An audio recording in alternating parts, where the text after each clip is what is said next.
Oh yeah, all right. Well, I'm a sad boy.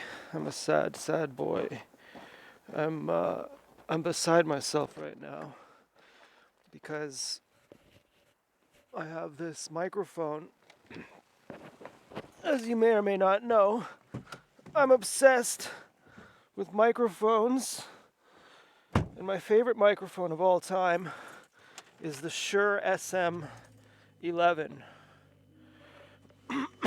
And I thought I wasn't going to get to use it because it makes this every time you move it. Oh, let's see what we got here. Tim Hortons drive-through for me. Yeah, okay. Get me a medium vanilla cold brew. They tell you they don't have it. I just don't want anything else. Okay. And a Boston cream donut. Can I give you money after? Yeah, I need money now. I'm good. Okay. All right. Good night. You're welcome. Okay, so yeah, I have this microphone, and it is like my favorite microphone, but the wire was making all this noise every time the wire would move because I have it attached to a headset, and every time the wire would move, it would go pop pop pop pop pop, make all these noise. And then, so I was upset. I messaged the guy who sold me the microphone. I was like, yeah, Reddit says it might be faulty or it just might be a sensitive mic. I'm pretty upset. I'm not using this mic. The guy responded, I don't know what to say. I think I was high when I wrote that. I don't know. I was feeling upset, whatever I was. And then I just messaged him today because I found this YouTube video that explains how to fix a noisy cord, which is you tie a knot right around the capsule, and then anything below the knot doesn't make noise. And so I tested it out, and it worked. So I messaged the guy. I was like, because this is a $200 microphone, and I got it for $35. And it's incredible. It's my favorite microphone. I've never had a DPA, but a DPA is a $1,000 microphone. But I've heard them, and I think this sounds better than that. This is like my absolute favorite microphone. And so, anyways, I had returned my preamp, which you need to make the Shure SM11 work because the Shure SM11 takes a ton of gain. So I have this preamp called the iRig, the iRig Pre 2. It's like the second rendition. And so, the microphone's working, and so I returned my first iRig Pre 2 to Amazon. Had to pay $80 for it. Got refunded $72 because of the shipping fee. They made me pay the shipping. And then I reordered the same iRig Pre 2 on eBay for $39 plus $15 shipping. After I found out about that new trick to loop the cord. And so the iRig Pre 2 just came from eBay. It's an open box. And on the website, on eBay, the seller says, briefly checked, quote, that it works. Briefly checked, which to me means I checked and I realized it didn't really work. But, I'll just say I briefly checked. So maybe I just didn't notice that part where it makes fucking crackling noises every 2 seconds. I'm not really angry. I'm just pretending. But I am upset. And so I was like filing a complaint. I didn't finish it, but I was going to file a return on eBay for this fucking thing because, I don't like this crackling, and I'm really, particular about this. So I asked my mom if she would listen, and she's like, I don't hear anything. I don't even hear anything. And I was like, yeah, I guess maybe. And then I put the audio file of the crackling noise, because you can see, if you can hear it when you make an audio file of it, you can see it on the Where's the fucking thing?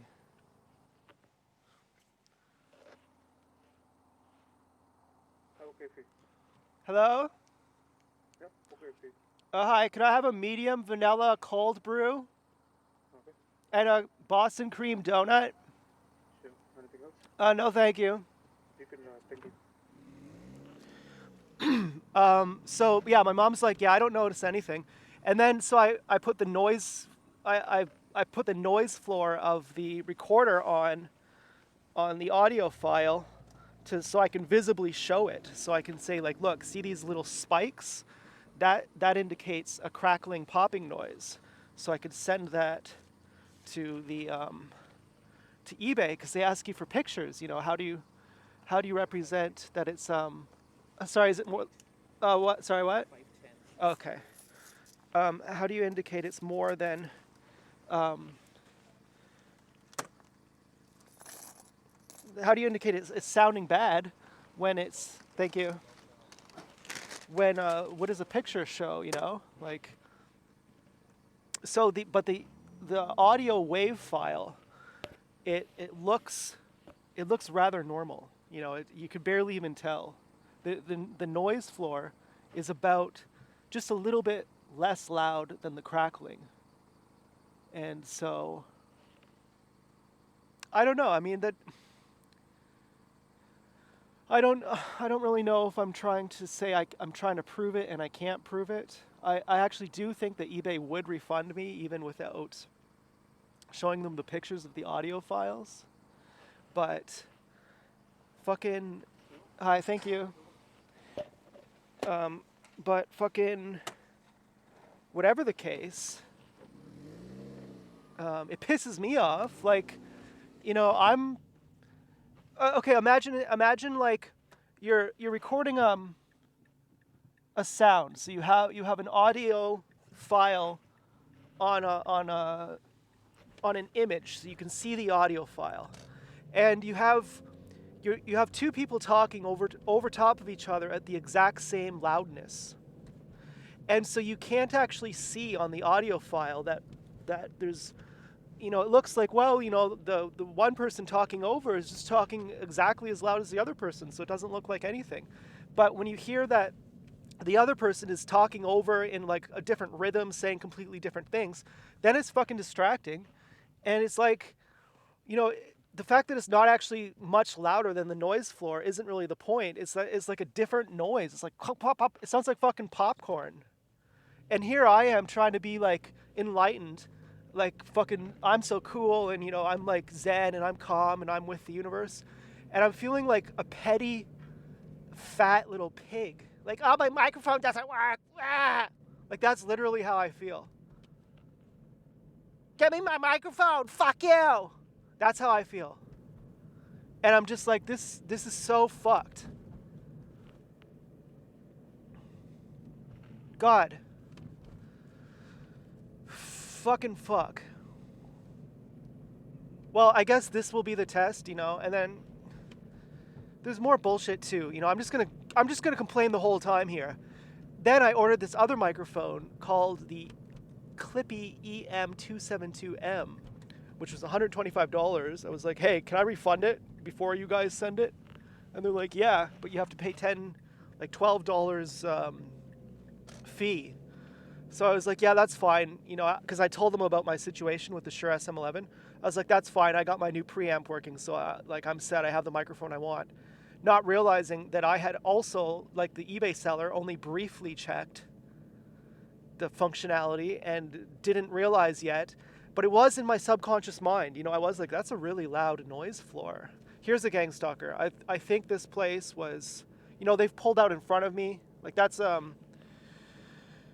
people have pulled out in front of me from that driveway. Recently, when I was driving by that driveway, they had someone pulling out, like pulled out in front of me, like making me stop. And there's a gang stalker who lives there who also carried a bin near me, which was a reference to kidnapping me. And there's a whole story behind that. I'm not going to go into that. I don't particularly have the desire to prove anything. Like, oh, but you know, it was a reference to this, and let me explain why you did it. I really don't. I really don't. I really don't. Well, I'll explain it. Yeah.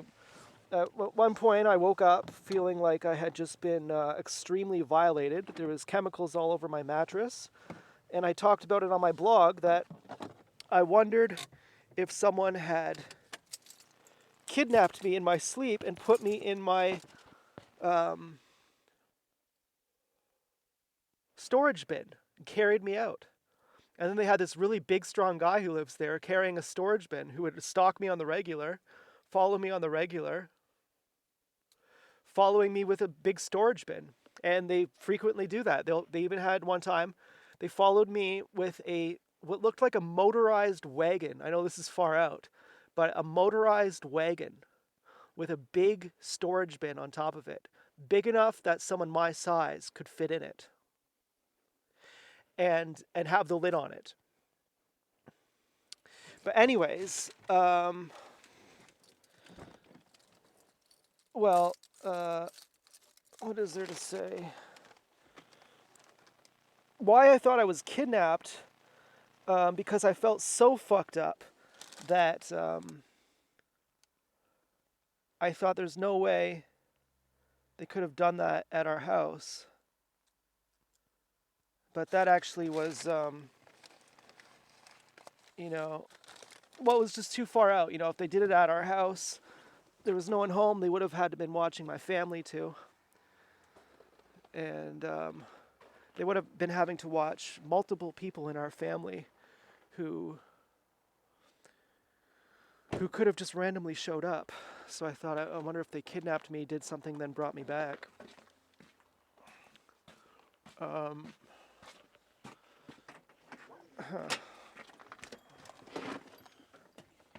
Okay, here you go. Okay, there's $6 there. Was it more than that? It was 510. Okay, we'll just take the 6. Oh, well, thanks. Okay, well, maybe I'll go for a little walk or something.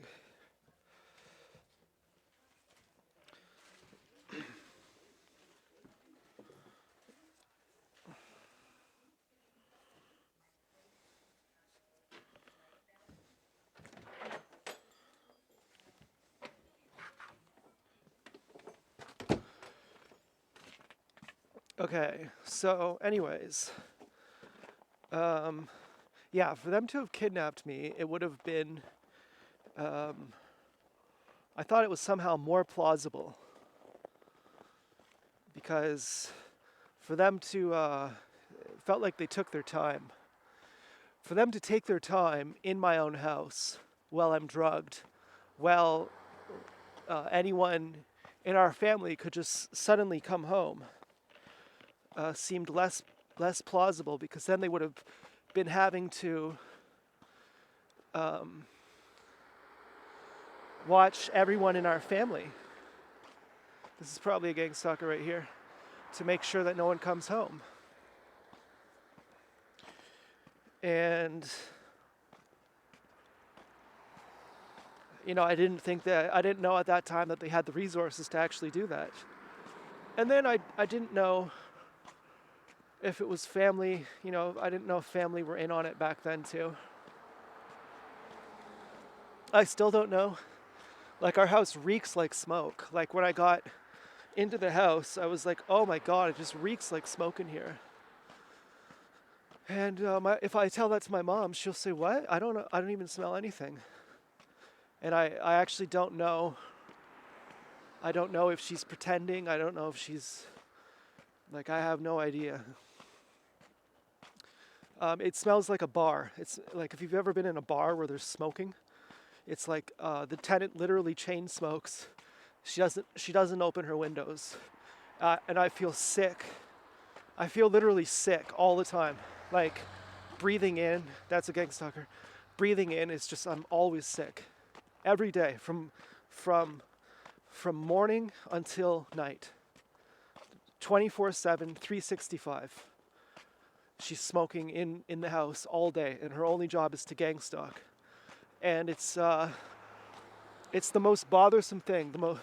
the most bothersome thing to me about being gang stalked at this point is having to breathe in all this smoke. And I was thinking, well, I used to smoke weed, and I don't smoke anything now. I don't vape. And, why wouldn't I hate the smell of weed so much? And then I realized it's because smoking has like 7,000 chemicals in it. And so that's why I can't breathe properly. And then I feel fucking sick. I feel literally nauseated. I wanted to ask the tenant, can I pay you to open your window? I sit in the freezing cold winter with my window open, which barely helps. And then I was researching air purifiers, and they're like $200 to $1,000. And this is probably a gang stalker. And you need a carbon filter. And then people on Reddit were saying, and if you do go that route, but the person keeps smoking, it's not really going to do anything. And you're going to have to change the filters. And we have a Berkey water filter, which is like $500 just to get the carbon filters replaced. Like, carbon is really expensive. The filters are like the size of your forearm, and there's 2 of them. And so a carbon filter costs a lot of money.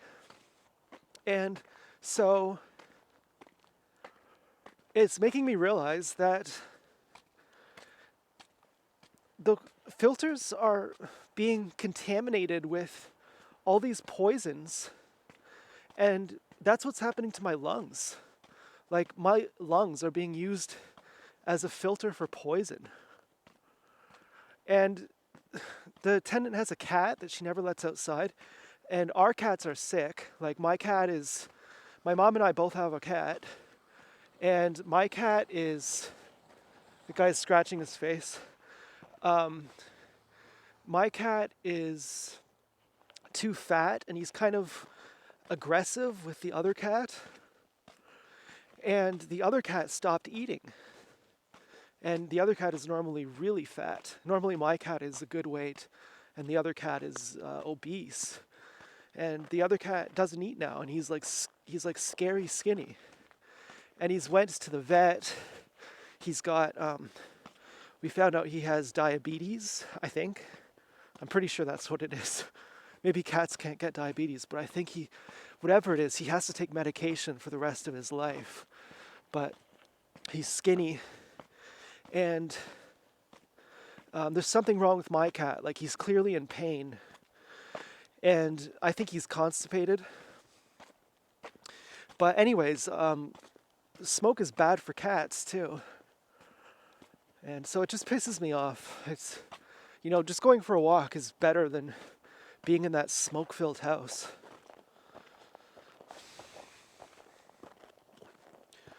And the tenant's so nice, she's like, oh, hi, Zach. Like, for Christmas, she got me track pants. She patted me on the back. And then, it's like, well, are you getting, like, told to smoke in the house with your windows open? Because it's every fucking day. And my mom was like, talked to her 2 times about it, and she was like, oh, yeah, sorry, I just had a puff.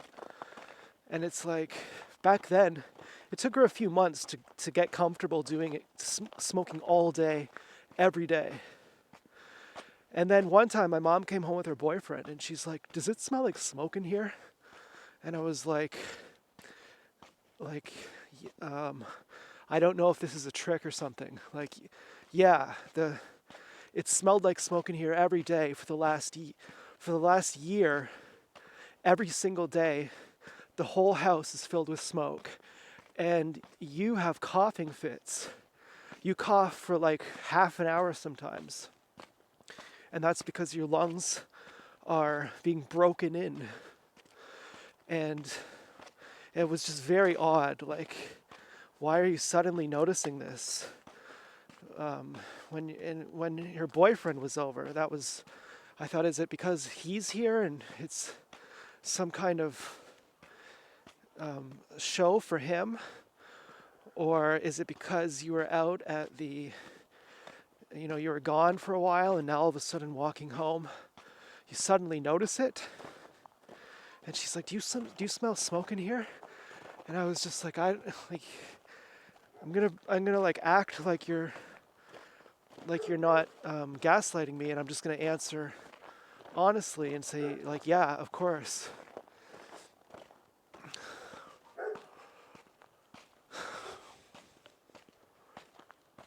So I hope this microphone sounds good. I think it does.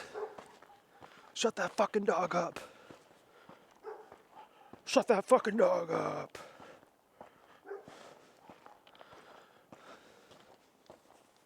I mean, this is a dynamic mic. A dynamic mic sounds basically like a, well, it's better than a normal lav mic. It's a much better sound. And frankly, I'm not in the mood today. My pain buddy is coming out full force. I was expecting that I'm gonna get this new setup.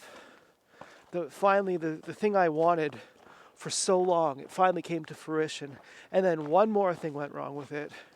And then I'm feeling like this spoiled, petty little pig. And I can't even enjoy this. Now, on the bright side, my meditation's going well. My self-care is going well.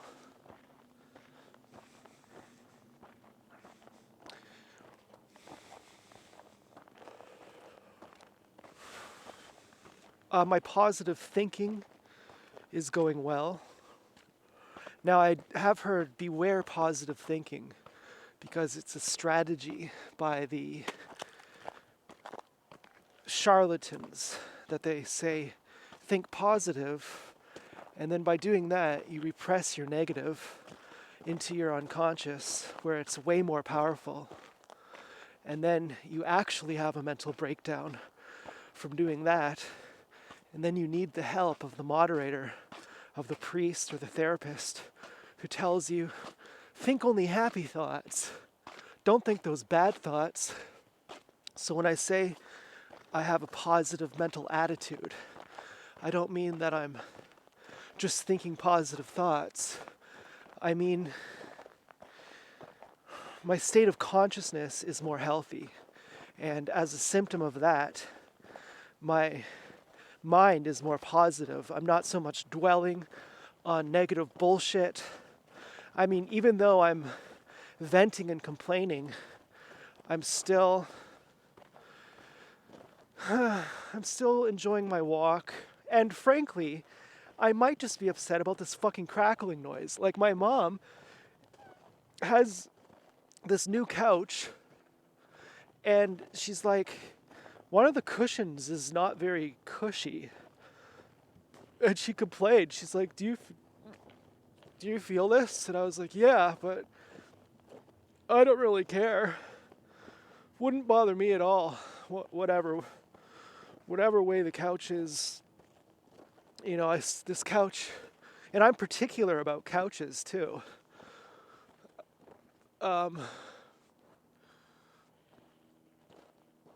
There's a small plane somewhere overhead, which there was in in the last video where I made a walking video. Walking while they're gang stalking, I called it. And if you listen to that video, it wasn't just when I was at this part of the trail. It was throughout the entire video. You could hear small planes flying over.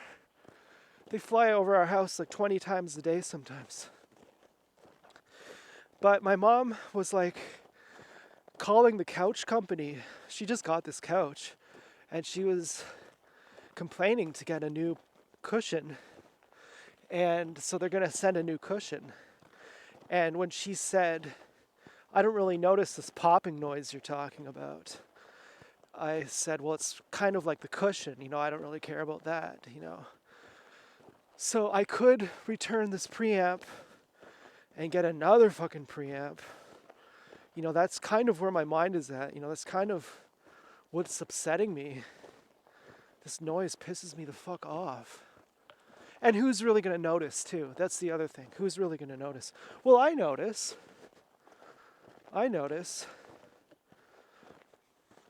I mean, am I that narcissistic? I listen to my videos. Well, I mean, well then what? Are you going to be a slob? Like, well, no one sees me except for other people. I don't see myself, so I'll just never brush my teeth again because I can't smell my own breath. I don't need to have any pride because, what's the point of that? The time I listen back to my videos is to hear the microphone sounds, or maybe I am just that narcissistic, or it's when I'm on acid. Sometimes I'm on acid and I make a video and I don't tell anyone. And then I listen back to try to steal the high. Like, how can I feel like that without the drug? How was my mind working back then? What was actually going on? And well, now you probably can't see it.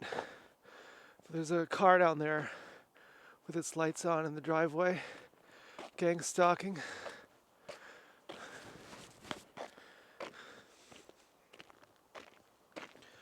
What was I talking about again? I can't remember. Listening to my videos to get the gist of acid. Well, I didn't order any more this month.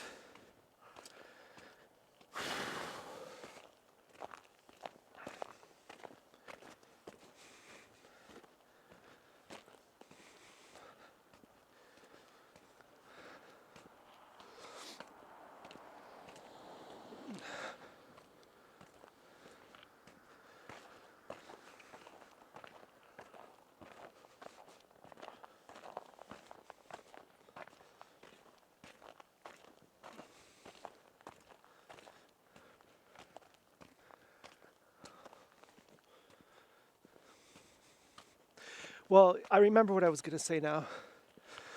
My self-care, the point of it is to get to a psychedelic state without needing the tab. And it's a much slower road, but it is working. They say don't do acid. In the spiritual journey, drugs have the place of testing your meditation. When you're a certain amount of meditative, the drug will only bring you down. And so you take the drug to see if it can bring you down. Whereas ordinarily the reason is because you're living in the valleys. So you need to take the drug to bring you up to the peaks. These are all most likely gang stalkers. And so they say don't take the drug to bring you up to the peak because you'll be discouraged then. The drug will wear off and you'll be at level fucking 0. You'll go, oh shit, I could take such an easy shortcut with the drug. So much easier to get where I want to be. And now if I just do this through self-care, through meditation, well, that's going to take me a fucking zillion years. So you might lose your patience. You might forego the whole journey if you do the drug. And so I'm careful of that. And when I am doing my self-care now, I'm noticing the delicate, subtle energy body that I have within myself. It's beyond the ordinary sex and food. It's beyond like the primal drives. It's something more good. It's the ethereal body. And so I'm noticing that. And that's what drugs really give me access to. So slowly, my default state now is like 1/16 of a tab of acid. And as long as I keep my self-care up, by next week it'll be like 1/10 maybe of a tab of acid. Until finally in a few months, it'll be like I'm on acid all the time. And without the dulling, without like the you know, if you get too high too fast, it's liable to screw you up somehow. Like some kind of wires will get crossed. You'll have some kind of malfunction because you haven't grown to that height. You've just bypassed your growth and you've cheated your way to it. So you can't absorb that altitude. And so if I go the long, slow way of self-care, then as I get higher, I can integrate it into myself so that I don't come off as an acid head, but rather just someone who is psychedelic, you know, just someone who is in the moment. And that's ultimately the feeling that I love about acid. I love how I feel when I'm high. So that's the whole point of self-care. Anyways, so thanks for chatting.